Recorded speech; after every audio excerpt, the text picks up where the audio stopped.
Ooh, this is fun. We're going to take a look at the richest people in the world and look at their net worths and then see where Trump stacks up because now he's in the top 25. So the day of the inauguration, and we're going to talk about this meme coin, Trump being worth an additional $58 billion. That happened over 48 hours. All of Trump's closest supporters probably all made hundreds of millions of dollars over the weekend. And that includes people like Conor McGregor, the Nelk Boys, Jake Paul, Logan Paul, Dana White, Elon Musk, Vivek Ramaswamy, all those guys, okay?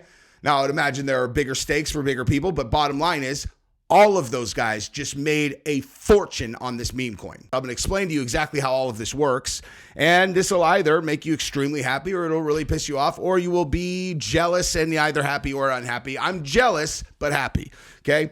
So we're going to talk about that. I also, I just got done doing a live stream about the Anthony Fauci pardon, and full disclosure, I was in the middle of doing a video about it and I just my brain scrambled and I got so mad that I just went live and started talking about it. But I am going to include the portion that I had actually filmed prior to going live at the end of this video. So we're going to talk about the meme coin and then I'm going to show you guys the Anthony Fauci pardon stuff because I'm not sure if you knew that had happened, but if you weren't, now you are. So let's go ahead and jump into it. But guess what? You want to know how I found out about both these stories? Ground News, son. So I'm going to tell you about that sponsor. Then we're going to get into how Trump is now worth more than the Koch brothers.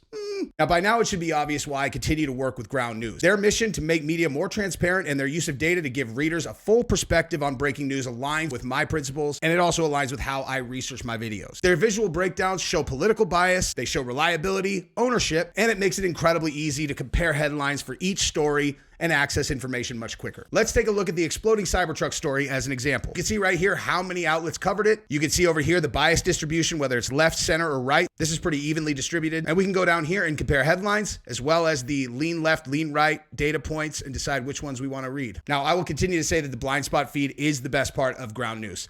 I want to show you a few stories that you may not have heard of because they are blind spots. This is my favorite feature on Ground News because these stories slip through the cracks. And if you just go to Ground News blind spot page, you can find so many interesting stories that no one is seeing. Check these out. The blind spot feed is like a litmus test for left or right to see, are you an objective person? Because if you're an objective person and you're on the right and you find out that no one is covering a story, then, you should want to read that. If you don't, then you're not objective. Now, while I'm scrolling these, you go over to ground.news/Jesse or scan the QR code to subscribe. Ground News is giving my viewers 40% off the unlimited access Vantage plan, the plan I use to research all of my videos. It's only $5 per month, and in a world where news moves fast and the truth is hard to find, it's important to be using Ground News to get a full perspective. Plus, by subscribing, you're directly supporting my work. All right, so let's read the story, and then I'll explain to you how these meme coins work and how I know that all of these guys made so much money, okay? So President-elect Donald Trump launched his own cryptocurrency Friday night, and as of Sunday morning, appeared to have made more than $50 billion on paper for himself and his companies. Why it matters. The stunning launch of Trump caught the entire industry off guard. It speaks to both his personal influence and the ascendancy of cryptocurrency in his administration.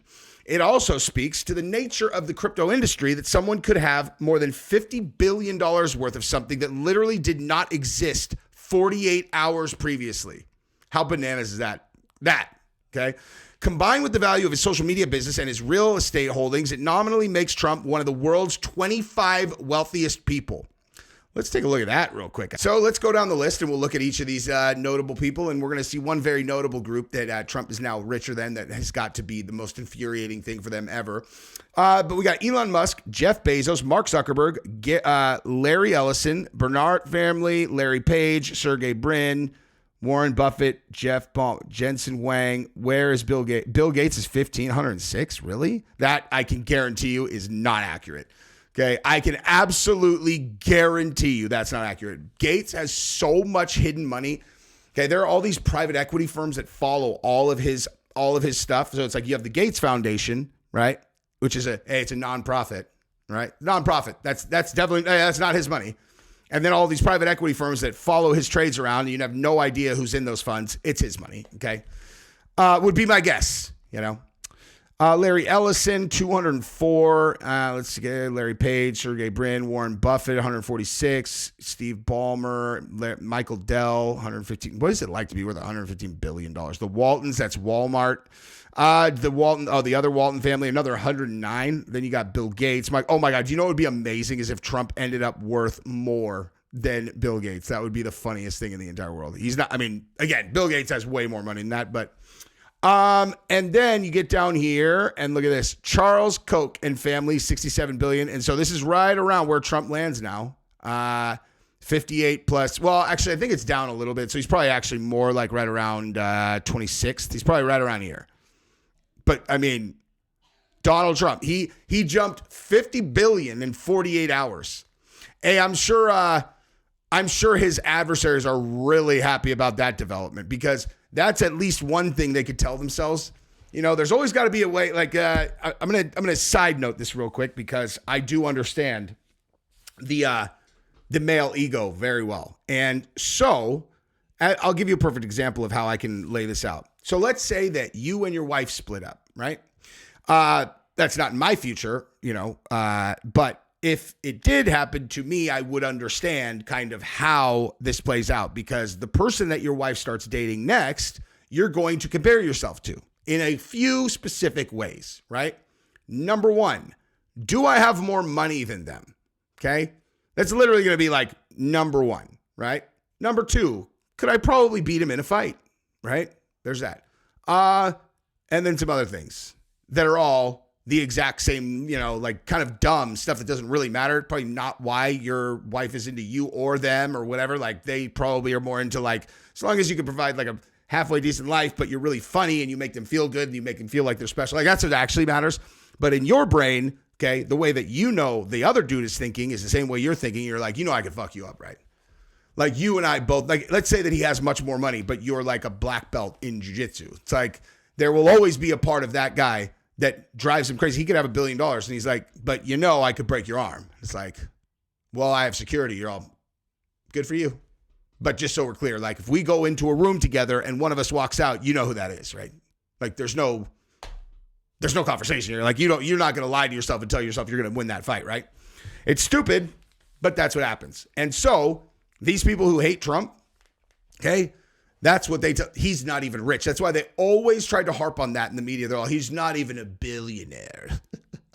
He's not even a billionaire. He literally beat all of them. You want to talk about overcoming incredible odds. Like, he went from, you know, on paper, maybe billionaire with real estate, whatever, to most powerful person in the world.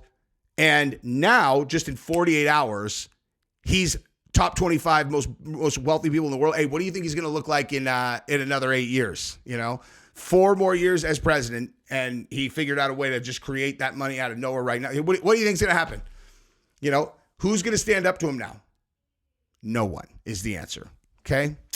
Anyway, so catch up real quick. Friday night, while Trump was reportedly hosting a crypto ball for the industry in Washington, the president-elect launched his own meme-linked currency. His website bills it as the only official Trump meme. While a number of Trump-branded meme coins popped up in recent months, none of them had his official endorsement until now. His wife, Melania, joined him Sunday night with her own coin launch, Melania, which was worth more than $5 billion within a couple hours. Okay, so here's the reason that I bring up his friends. Okay, so the way this works when you're going to buy, when you're going to get into a coin like this is, like we said, it's worth whatever, then it's worth whatever, right? And what's the defining moment of when it becomes, it's when Trump announces that it's his coin, okay? You think Trump found out 5 minutes before that he was going to announce that he has his own crypto coin, or you think that he probably has known this for a while, right? I'm going to announce this the day before the inauguration, okay? So that gives all of the insiders time to go and buy it, because insider trading is not illegal in crypto, right? So the Nelk boys who are at the inauguration, Jake Paul, Logan Paul at the inauguration, Conor McGregor at the inauguration, okay? We know that because they were sitting together on the bus, and if you guys are combat sports fans, you know why that's funny. Dana White, Vivek Ramaswamy, Elon Musk, Joe Rogan, all of these guys had forewarning to buy that coin. And so all of them probably made more money in one day than they had in their entire careers. And that, I mean, I'm talking all of them. I mean, not Elon, obviously, but like, you know, these guys that have made $50 million, $100 million before, they probably made that literally over the weekend. Probably a good weekend for these guys, you know? But Anyway, now I want to get over to the Fauci stuff because the Fauci pardon is just beyond infuriating. So in a plan executed to perfection, the CIA and whoever has been actually running the country while Joe Biden was sitting in a chair pretending to be president, they issued pardons to some interesting people today, right before the inauguration. You know, this is their moment that they could try to sneak this by with as little fallout as possible, which is why it's the very first thing that I'm covering today, because I understand how pardons work. There's nothing that we're going to be able to do about this, but Biden issued pardons to General Milley and Anthony Fauci, as well as everyone on the January 6th committee. Okay. So that's his last act as president. Just so everybody's on the same page. Okay. In your last moment of absolute outrage of what's happened in the last however many years, and the undeniable criminal behavior that happened all across the board. Every one of these people that does not have a presidential pardon and participated in any of this stuff needs to go to prison. Lock them all up, dude. Make an example of every single one of them. This dude right here, this guy did. Okay. So let's get into the story, because not only are we going to talk about the pardons, but we're also going to talk about this little number that I'm sure a lot of you guys have seen since over the weekend, where Speaker Johnson tells the truth about what it was like to interact with Joe Biden. And one of the most shocking stories that I've ever heard as a person who is reading anything about anything. Okay. I don't even want to, like, I couldn't oversell. If you don't know this yet, if someone didn't send you this over the weekend, I couldn't oversell this if I told you. I mean, it's impossible. It's going to absolutely blow your mind when you listen to this, okay? And as a matter of fact, we're going to start right there, and then we're going to get into the criminal presidential pardons that just got issued by not Joe Biden, as you'll see in 1 second. All right, let's jump into this thing and wait until you see this clip. This is going to blow your mind. I say this without any personal animus at all. I mean, in some ways, I actually kind of feel sorry for Joe Biden. I mean, he's in the twilight years of his life. He is not, obviously, has not been in charge for some time. And I know this by personal observation, and now the whole world knows it. And it's been very, very concerning to me over the last, year and a half since I've had this position. Can you tell us a story when you say personal observation? What kind well, of thing did you see? It's public now because the Wall Street Journal got it and put it on the front page. But January a year ago, almost exactly a year ago, I had been asked. I became Speaker in October 2023, and there were all sorts of big national security concerns and everything going on. And I started requesting a meeting with the president because I'm kind of old school. I'm a constitutional law guy. The Speaker of the House should be able to talk to the president, especially in times of great national interest and calamity. But they wouldn't let me meet with him, and his staff kept giving me excuses. This went on for like 8 or 9 weeks. I'm sorry, Mr. Speaker, he doesn't have time. What are you talking about? I'm second in line of the presidency. He has time. I need to talk to him. We had, I can't say the classified parts, but we had some big national concerns at the time that I was losing sleep over. Finally, I just went to the Hill Press Corps and I said, the president is not being allowed to meet with the Speaker. There's a problem. So they started putting pressure on him. Long story short, they finally relented. They invited me to the White House. I show up and I realize it's actually an ambush, because it's not just me and the president. It's also Kamala Harris, Chuck Schumer, Hakeem, the CIA director, everybody. And then, so I walked in the Oval and, I know what this is. They're going to hotbox the Speaker on Ukraine funding. That's what it was. This is probably third week of January. We sit down, we're in the midst of it, and the whole conversation, and I'm going, we don't need to have this conversation. The president reaches over, just like this, we're sitting right next to the fireplace in the Oval, and he grabs my arm and he says, the Speaker and I just need a couple minutes together. Would y'all just leave us alone? And I looked up on the faces of some of the staff standing around the wall, and they're like, oh, no, he did it. So he called it. He's the commander-in-chief. So everybody leaves, and he and I are standing awkwardly in the middle of the Oval Office, right over the rug by that coffee table. And I said, Mr. President, thanks for the moments. This is very important. I got some big national security things I need to talk to you about that I've heard, and I think you know, and what do we do? But first, real quickly, Mr. President, can I ask you a question?